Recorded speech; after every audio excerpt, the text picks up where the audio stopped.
Hi, my name's Nathan Matten, and welcome to Resync, a show where we talk about purpose, our individual search for meaning, and systemic change and how it happens. Before I get into this, I want you to know that I'd love feedback on each episode. If you listen to this and hate it, tell me. If you love it, tell me, or anything in between. You can email me at resyncpod@gmail.com to give me the feedback. Okay, onwards. Today's guest is Amanda Winther. She's the co-founder of the Van Project, where her and her boyfriend Matt ditched the 9-to-5 norm in a San Francisco apartment for a self-directed pursuit of passion and creativity on the road, they said. She's a former YouTube product marketing manager and also a lifetime adventurer. Her journey so far is a great example of how burnout can be a sign that you're not doing something meaningful for yourself. I think for me, burnout was more just not listening to what my body needed for a long time. So you'll get to hear more about the signs you can look out for in yourself. I did want to share a few other exciting bits of the conversation. One where Amanda picked up on some early warning signs in her role at YouTube that it wasn't right for her. To be honest, the role and the team were probably not a great fit for me from the beginning, which is something I should have paid attention to more. I should have paid more attention to my inner voice telling me there was something a little bit off. And a second where she realized it wasn't a place that was aligned to her values. We were just trying to increase watch time or user behavior activity, like with no logical end. It was like, well, we just want to increase it. And I had these moments where I'm like, but what if people are watching YouTube for like 20 hours a day? Is that good for them? Is that good for humanity? And like once I started thinking about that, it got really hard to buy into my specific role at the company. Amanda also argues that sometimes leaving a safe job is important to doing more meaningful work in your life. The world will take you on a path. It's like you're going downstream, and you can either be taken down that path or that stream, or you can decide which way to go. You can like paddle your own boat on the stream. And I think for a lot of my life, in many ways, I was being taken down the stream, and I've now been a lot more intentional about paddling my boat, if that makes sense. So settle in and get ready for a great conversation about burnout, purpose, and adventure. Hi, Amanda. Hi. So tell me a little bit about what's exciting to you right now. What's going on in your life? It's a big question. It changes with the seasons a little bit, but I'm still very excited about adventuring outside.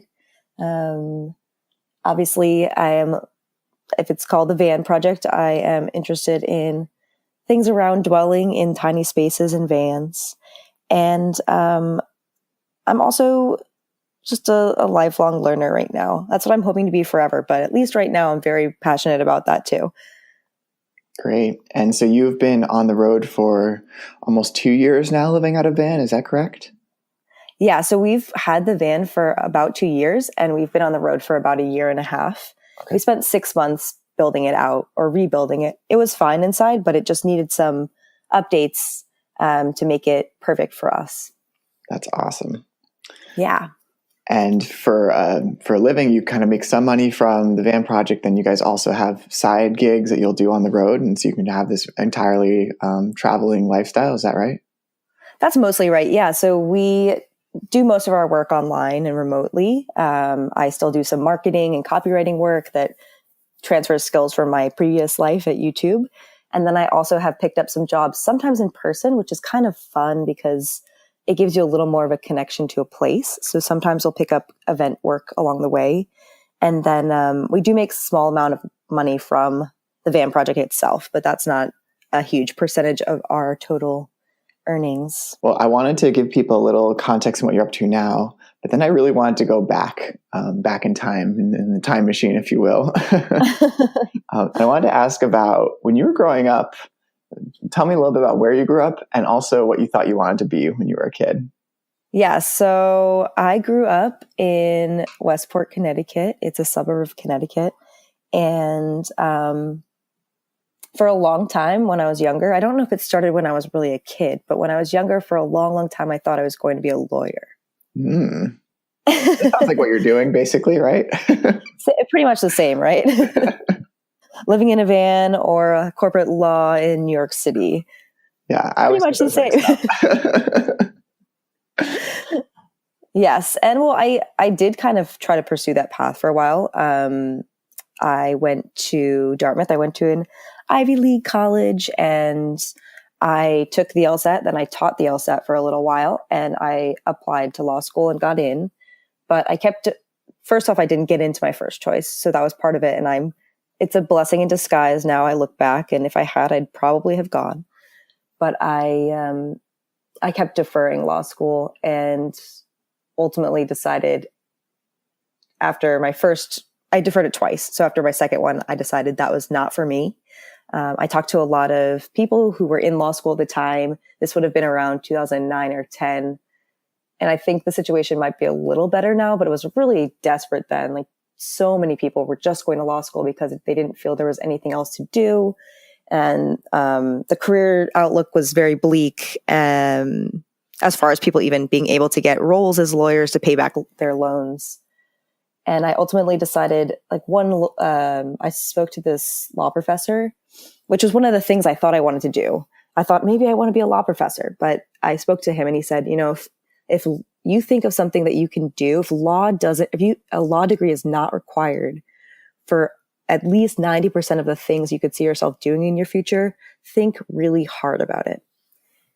And so I did. And I'm very glad I have chosen a different path. What made you want to be a lawyer when you first had that idea? I'm not sure. Probably partially seeds planted by my family. My mom, who has a deep respect for lawyers for some reason. She's a doctor. So I think just higher education is something that she very much values. I think that's one part of it. And I think I also really like theory and studying laws and thinking about deep questions like that. I studied government, but political theory government in college. And so I think that might be probably the bigger side of it that's a little more relevant to me, is that I do appreciate thinking about big ideas, like what is freedom and what should our systems look like and what should the laws look like and how does that affect how a culture is? Those kinds of deeper questions do interest me, but I don't know. That's not law in the way that it's practiced. Yeah, that sounds like definitely philosophy and policy and some, definitely parts of law have those elements in them. What about those questions are interesting to you? Why do you like those questions? I mean, I think that those types of questions bring me in touch with our history as humans, but also kind of our current human behavior and can inform both sides of that coin of where we were as humans a long time ago and how things became how they are today. So a lot of people have different lenses for thinking about human action and human behavior. I'd say that's the one that I was most drawn to was philosophy. I know people who studied economics and I think that's very interesting, but I didn't spend as many hours studying economics as I did philosophy. For me, it was more fun to kind of think about what does freedom mean or what should it mean? How can you have a multicultural system? Like in the US, we have our democracy, but we have pockets of liberal and illiberal communities living here, and how do they deal with each other, and what does that look like, and how do you deal with conflict, and how can you be a greater liberal government or group or community and deal with illiberal pockets in there too. So those types of questions I was really drawn to. It's kind of like deeper ways of talking about how we get along as humans or something like that. Yeah. How do we work as a society and how could we or should we work as you learn about it? That's cool. Mm-hmm. With all of these big questions about life and how the world works, it's no surprise Amanda ends up at YouTube. I asked her, when did you know you were going to leave and start this nomadic life? I was just very curious about the circumstances around it.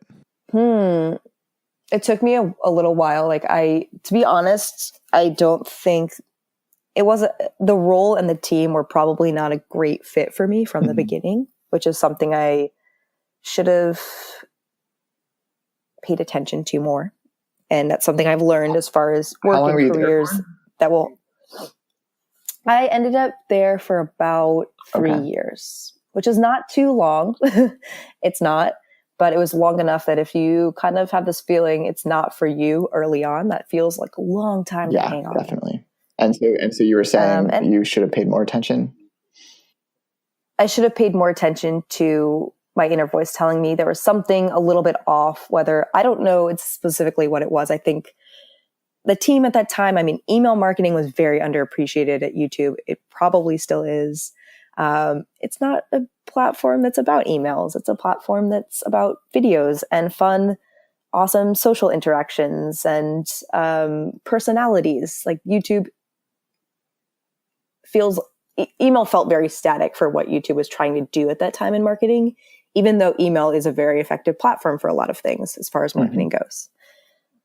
And so I don't know, a lot of factors around that. It was actually a very hard transition for me. Like the move, everything at once was really hard, and I was pretty unhappy at first. And then I found my groove. I got a lot better at all those systems. I was very good at using the internal tools that we had there, which were something I had to completely learn from scratch because they only exist at Google. And, I still was like, it was 100% a great place to learn and to accelerate my learning from my previous life in a nonprofit. I would have learned a lot slower. It wouldn't have been impossible, but I would have learned a lot more slowly how to do a lot of systems in the marketing world. And I was surrounded by people who were really passionate about it, very knowledgeable, and resources galore as far as being able to learn that kind of skill and mindset. And then, but what was the moment where you you started to see the end in sight? And then when was the moment you decided it's time to try something different? And did you have this nomadic life in mind then? So I think one of the things that you'll probably know working in tech is that, at the end of the day, a lot of people are responsible for getting people or capturing people's attention. Or so like my job more specifically was getting people to watch more YouTube, to click on my emails and get them to watch more YouTube and increase overall watch time of YouTube. And that's a great thing for YouTube because that's how YouTube and Google would make money. And there was one other little side project of mine, which was getting some countries, people don't know about YouTube as much. So some of those were just spreading awareness too. But I kind of had this realization, and I don't know, I think that there's some indications that like tech is maybe understanding that this is not the right way to talk about it. But it felt like when I was there that we were just trying to increase watch time or user behavior activity, like with no logical end, I guess is how I put it. It didn't fit into a larger picture or have intentionality behind it. Right. It was like, well, we just want to increase it. And I had these moments where I'm like, but what if people are watching YouTube for like 20 hours a day? Is that good for them? Is that good for humanity? And like, once I started thinking about that, it got really hard to buy into my specific role at the company. So that was one of the things that made me start questioning what I was doing specifically. So that makes me a little bit less, I don't know, more hopeful. But once I saw it when I was working there, that was kind of like the thing that made me question what I was doing. And once I started questioning kind of the point of my job, like it was pretty hard to stay there too much longer. And so that next year, the engineering team was in LA. And so I would travel there, and that's where Matt lived, and we hung out another time. And I think some of the conversations with him made me think more deeply, because I remember when I went to LA one time, we went for a hike. I went for a hike with him and my brother and his girlfriend too, because my brother also lives in LA. And he was kind of just, I remember talking to him, and he reminds me, like, I was already at that point talking to him about wanting to try something different and leave and like travel or go explore in nature or hike or something like that. And he's like, why don't you just do it? Kind of what's stopping you? And so, you know, I had to have a lot of those conversations before I ultimately made the leap. And the truth of the matter is, at the end, like, I was pretty much ready to do that. And I ended up getting laid off, which was a blessing in disguise. It was amazing. I needed that great. in some ways. Yeah. I think it would have taken me a little longer, probably a couple months at least longer, to finally cut that Google YouTube cord, because I did learn a lot. It's like, there are so many great things to say about it, but I also was definitely not learning and thriving in the way that I needed to be. So I'm going to read you a quote. This is from Matt on your blog. My feet are resting at the end of the couch that's closest to the door, and for a good reason. That's the end that smells like cat piss. Honestly, I'm not surprised. This couch was picked up off the street. It's still a perfectly functional couch, one that I've spent many hours reclined on, writing emails, crafting new versions of the same resume, and generally pondering my life in San Francisco. And so this was part of a blog that he wrote at the beginning, or it's the first entry in the Van Project website, when you guys, you know, eventually are now living in this van. And so again, I hear these ideas of doing something different. And I hear when you talk about the creativity, when you talk about, you know, kind of what's good for society and what's normal and not. And I'm just curious what that theme means to you in life.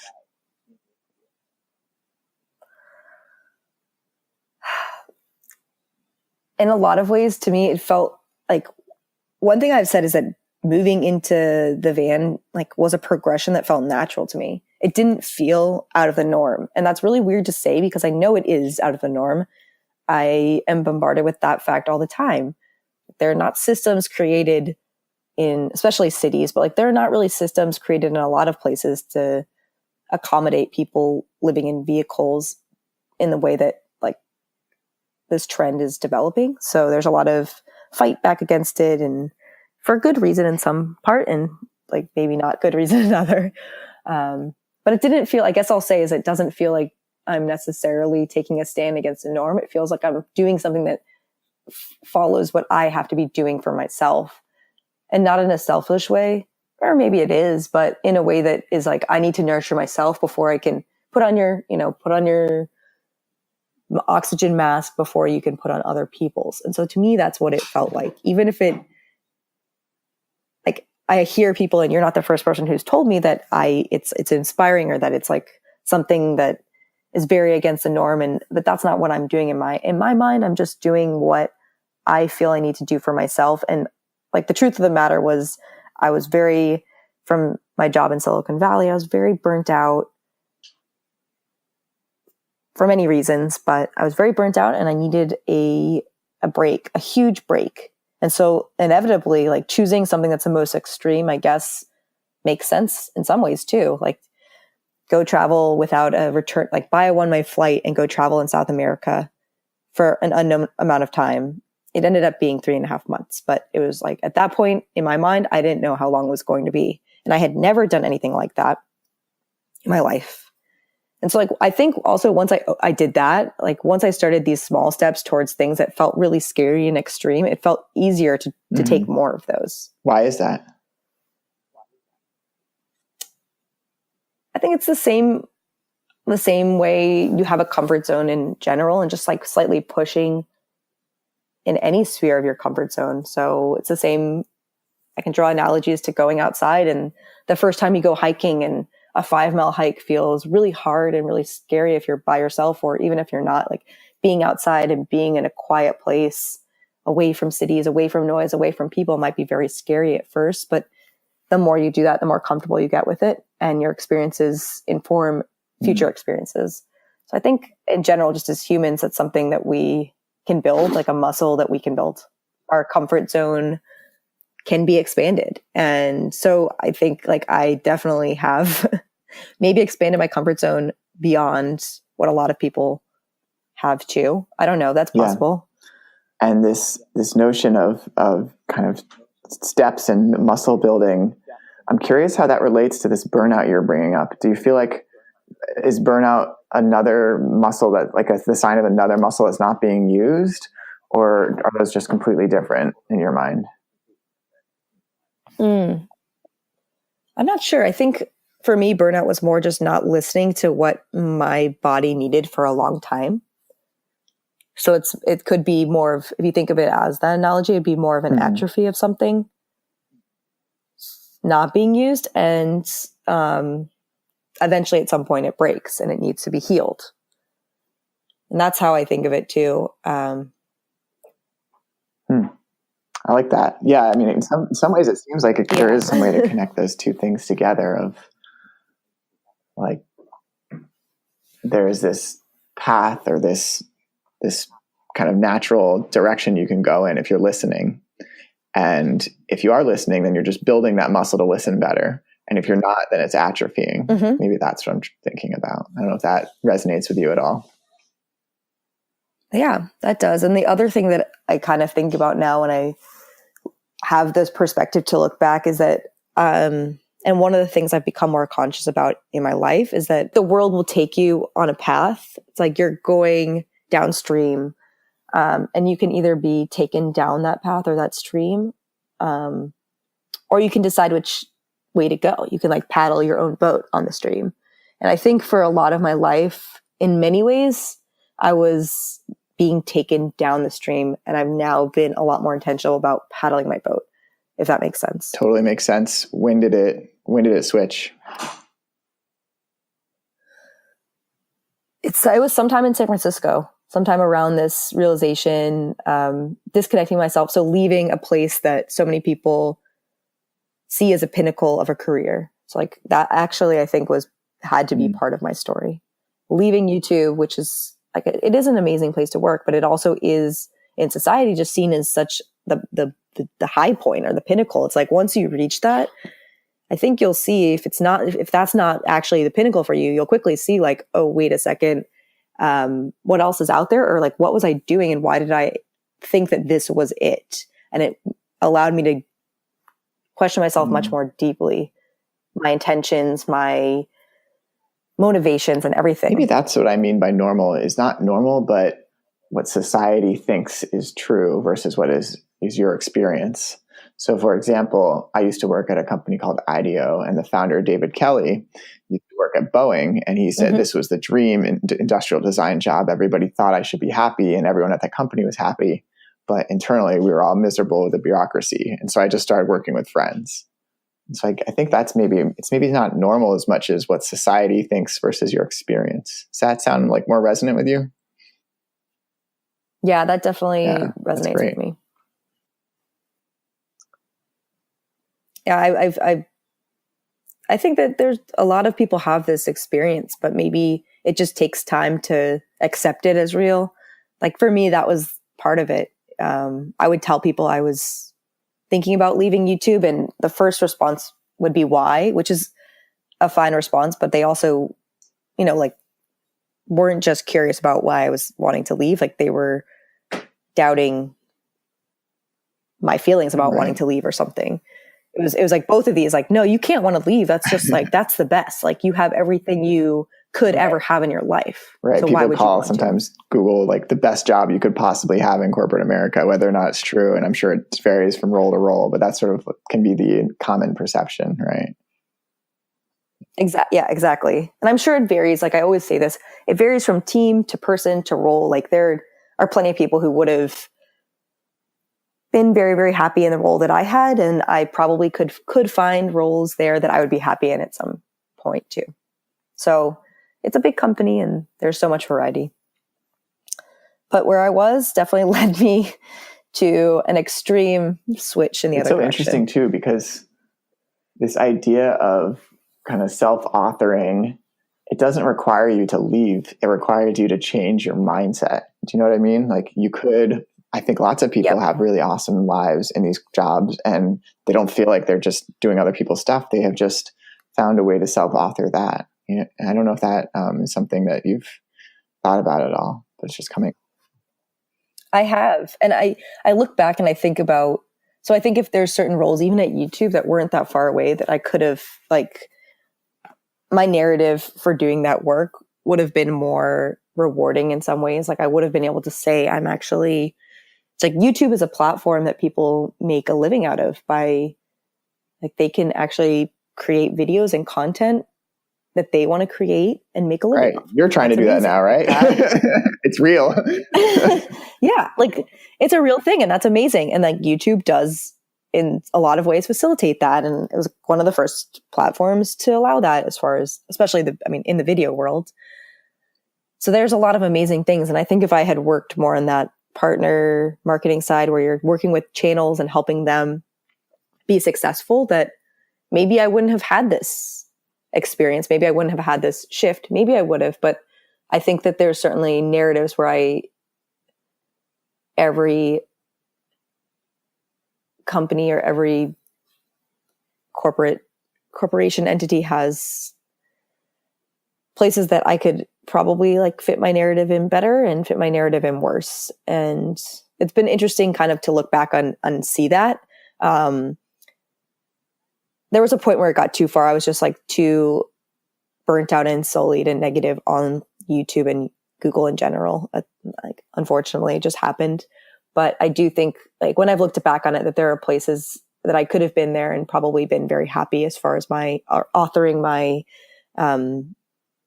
how my career fits into my meaning in the world. That's one of the big questions in tech. And if we have time, let's come back to that. I do want to hear a little bit about the van life. So what I'm really interested in is you've been in the van now for a year and a half. You guys have been doing amazing trips, adventures to Utah, John Muir Trail, helping people figure out how to pimp out their vans. Where does this go? Do you have a sense? Is it still feeding this, kind of restoration need that you have, or is there another place you're really hoping this can go in the next few years? So when I started it, I didn't have any end goal in mind. And I think that might be different than some people who start something with like, I'm going to do this or a lot of people I meet, I'm traveling in a van for a year. My goal is to see all of the national parks, all 59 national parks. And that's a very clear goal. There's a clear end point. There's a clear starting point. And in some ways, like, that would be great to have, but I didn't have that and I don't have that. And so one of the things that Matt and I say is, like, we do check back in with each other often about kind of if we're still happy to be living nomadically or not. And one of the things we've talked about is trying to maybe find a bit more of a base camp sometime this year or early next year. So it doesn't necessarily mean that we will be moving back to a city or back into a permanent residence, but having a place where we'll want to have a little less movement in our life to allow ourselves to focus on other things, like some of our creative endeavors, or other aspects, rather than just like the movement, the physical movement to different. And so what does the movement give you? And then what is this thing you're thinking about now of more stillness and base campy stuff give you? Movement, I think the movement gives inspiration, and freedom, both of those things. So, being able to choose where I wake up the next day, like I could take off and have my home in the desert and wake up in Joshua Tree tomorrow if I wanted. And being able to do that and actually not have anything saying I can't, that was a big reason why I was interested in this lifestyle. At the same time, like, movement and not having a place, any sort of base, like I don't have a base at all. I don't have a home base. I don't have a place to go back to. And that in its own way is tiring. Not having a place that you don't have to worry about moving in 2 weeks. It's like, I can go to BLM land and set up for 2 weeks, which is actually pretty amazing that we have that in this country. But 2 weeks goes by quickly, and then I have to think about moving somewhere else theoretically and moving my roots. And I think both of those things are nice to have in your life at some point, but we probably need a little bit more. We need to dig some slightly deeper roots. It could just be having a driveway to hang out in for a month instead of 2 weeks, for example. Yeah, that's really, I can relate to that. The other question I wanted to ask before we finish is a bit about the financial side, because I'm curious. It's easy to talk about living your dreams and paddling your own boat, some of the metaphors we've used. And it's challenging to do that if you feel like you're financially constrained, whether you are or aren't. And so I'm curious how, your time at YouTube, and I'm assuming earning a decent wage there, helped you versus before, maybe when you had some of those ideas, if that was at all an idea in your head earlier in your life. I mean, absolutely. You can't do anything for free. Like, you need to pay for food, you need to pay for gas. I think some people get the idea that it's also all play and no work. In order to do this on a longer term scale, you have to figure out a way to make it sustainable, to make income while you're doing it. And however that is, it's very different. Like, people make income doing seasonal work, people make income doing remote, computer coding or computer science jobs. Like, I meet people all the time doing pretty much the same thing that they would do in Silicon Valley on the road. And I think it comes down to your motivations and reasons for doing it too at some point. So for us, a big point was, like I said, I was burnt out and I needed to take a step back. So one of the benefits is that the cost of living in a van compared to Silicon Valley is much less. You don't have to pay for a San Francisco apartment. Your baseline that you need to cover, your overhead, is much less. So that's one of the things that we definitely both take advantage of. Like, we do not need to pay as much money to have food and gas and have a place to stay. At the same time, I personally would not want to be working as many hours as I was when I was at YouTube in the van. Like, some people do that. Some people work 60 hours a week, 70 hours a week in the van. And like, to me, that is, if I were starting to do that, I think I would need more space. Like, it just inevitably being in that amount of space. And if you need to work that much, you're probably not going to be able to do it all outside. You'd need some sort of place inside to do it too. Probably.